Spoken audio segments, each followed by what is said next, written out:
How to buy a gift card on GoGift.com. First of all, open your preferred web browser and go to GoGift.com. Once the home page loads, navigate to the top menu and hover over the products or platform section.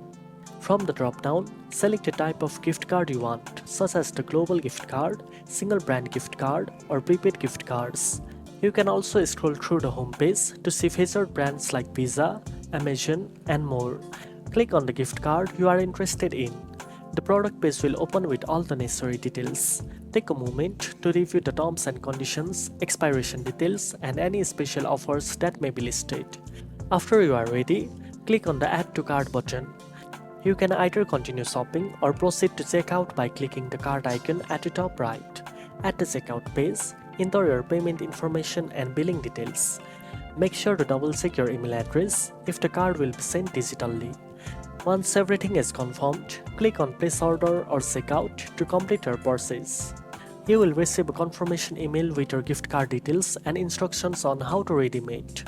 If you are gifting it to someone else, they will receive a separate email with the card information. Now you know how to buy a gift card on GoGift.com. If you found this video helpful, don't forget to like, share and subscribe for more online shopping tips. Thanks for watching and I'll see you in the next one.